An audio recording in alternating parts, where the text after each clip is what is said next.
എല്ലാവർക്കും പുതിയൊരു വീഡിയോയിലേക്ക് സ്വാഗതം. ഇന്ന് ചെമ്മീൻ അച്ചാർ ഉണ്ടാക്കുന്നതിൻ്റെ ഒരു വീഡിയോ ആണ്. അതിന് വേണ്ടിയിട്ട് 2 കിലോ ചെമ്മീനാണ് എടുത്തിട്ടുള്ളത്.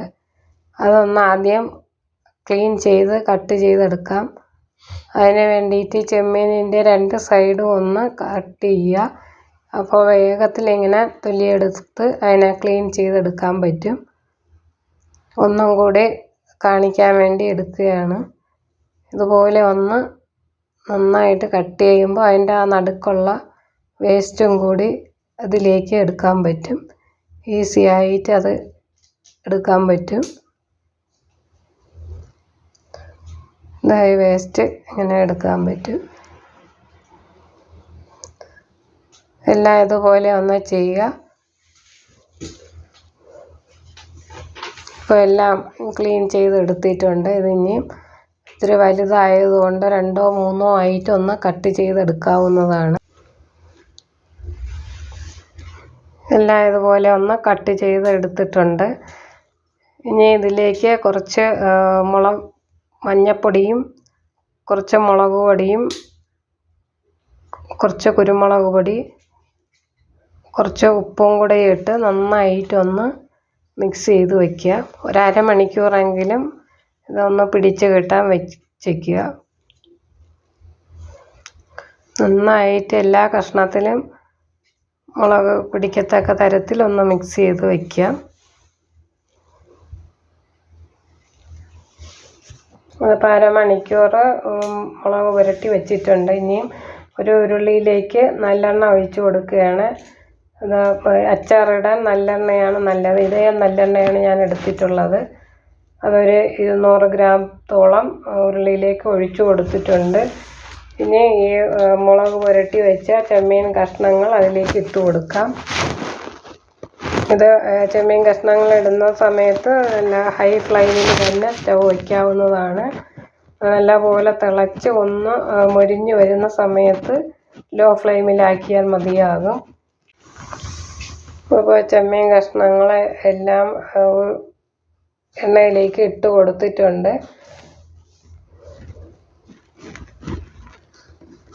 ഇതിപ്പോൾ ഒന്ന് മൊരിഞ്ഞ് വന്നിട്ടുണ്ട്. നന്നായിട്ട് ഒന്ന് ഇളക്കി മിക്സ് ചെയ്തെടുക്കുക. ഇനി ഇതിനെ സ്റ്റൗ ഒന്ന് ലോ ഫ്ലെയിമിലാക്കി കൊടുക്കാം. ലോ ഫ്ലെയിമിലിരുന്ന് നല്ലപോലെ ഒന്ന് മൊരിഞ്ഞ് കിട്ടണം.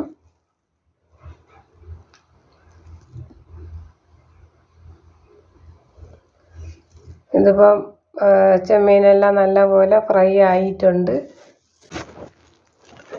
ഇനി സ്റ്റൗ ഓഫാക്കാവുന്നതാണ്. ഈ സ്റ്റൗ ഓഫാക്കിയാൽ ഈ പാത്രത്തിൽ തന്നെ വെച്ചേക്കുകയാണെങ്കിൽ ഒന്നും കൂടെ ആ ചൂടിലിരുന്ന് മൊരിഞ്ഞ് കിട്ടും. ഇനി ഒരു ചട്ടി അടുപ്പത്ത് വെച്ചു. ഒരു ചീനച്ചട്ടിയിലേക്ക് കുറച്ച് 1 സ്പൂൺ ഉലുവ ചേർത്ത് ഒന്ന് വറുത്തെടുക്കുക.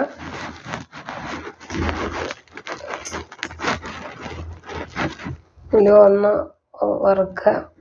ഇനി ആ ചട്ടിയിലേക്ക് ഫിഷ് വറുത്ത എണ്ണ ഒഴിച്ചു കൊടുക്കാം. ഇതിലേക്ക് ഞാൻ വെളുത്തുള്ളിയും ഇഞ്ചിയും പൊടിച്ച് വെച്ചേക്കുകയാണ്. പച്ചമുളക് അരിഞ്ഞെടുത്തിട്ടുണ്ട്. ഒരു 200 ഗ്രാം വെളുത്തുള്ളിയും 100 ഗ്രാം ഇഞ്ചിയുമാണ് എടുത്തിട്ടുള്ളത്. ആദ്യം എണ്ണയിലേക്ക് കുറച്ച് കറിവേപ്പില ഇട്ട് കൊടുക്കാം. ആ കറിവേപ്പില മൂത്ത് വരുന്ന സമയത്ത് പച്ചമുളക് അരിഞ്ഞത് ഇട്ട് കൊടുക്കുക.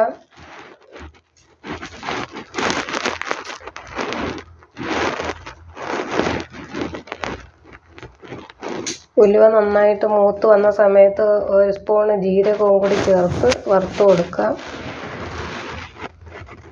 ഇനിയും അതിലേക്ക് പച്ചമുളക് മൂത്ത് വരുന്ന സമയത്ത് അതിലേക്ക് ഇഞ്ചിയും വെളുത്തുള്ളിയും പൊടിച്ച് വെച്ചതും കൂടി ചേർത്ത് കൊടുക്കാം. അരിഞ്ഞ് ചേർക്കുന്നതിനേക്കാളും ഇങ്ങനെ പൊടിച്ചോ ചതച്ചോ ചേർക്കുന്നതാണ് അച്ചാറിന് നല്ല കൊഴുപ്പ് കിട്ടുക. നന്നായിട്ടൊന്ന് മൂത്ത് വരണം എണ്ണയിൽ കിടന്ന്.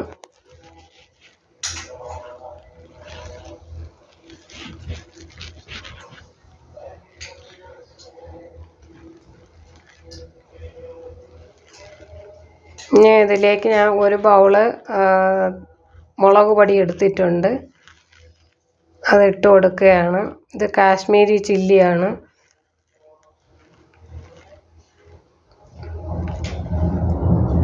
അതുകൂടി അതിലേക്ക് നന്നായിട്ട് വഴറ്റി കൊടുക്കുക. ഒരു ചെറിയ സ്പൂണിന് മഞ്ഞൾപ്പൊടി ചേർത്ത് കൊടുത്തിട്ടുണ്ട്. ഇതിലേക്ക് ഞാൻ കോക്കനട്ട് വിനീഗറാണ് ചേർക്കുന്നത്. 1 ഗ്ലാസ് കോക്കനട്ട് വിനീഗർ എടുത്തിട്ടുണ്ട്. ഇത് തെങ്ങിൽ നിന്നെടുക്കുന്ന മീര പുളിപ്പിച്ചെടുക്കുന്ന വിനെഗറാണ്. ലക്ഷദ്വീപിൽ ഇതിനെ സുർക്ക എന്ന് പറയും. ഞങ്ങൾ ലക്ഷദ്വീപിൽ താമസിക്കുമ്പോൾ അവിടെ ഇത് ധാരാളം കിട്ടുമായിരുന്നു. അത് സുർക്ക എന്നാണ് അവിടെ പറയപ്പെടുന്നത്.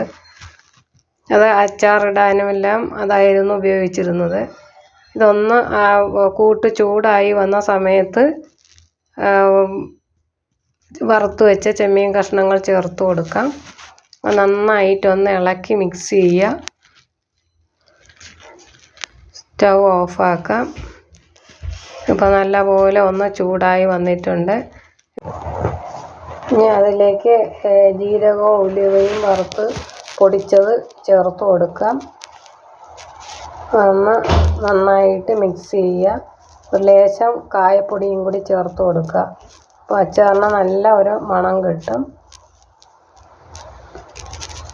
എല്ലാം കൂടെ നന്നായിട്ട് മിക്സ് ചെയ്യുക. എല്ലാവർക്കും ഈ വീഡിയോ ഇഷ്ടപ്പെട്ട് കാണുമെന്ന് കരുതട്ടെ. Thank you.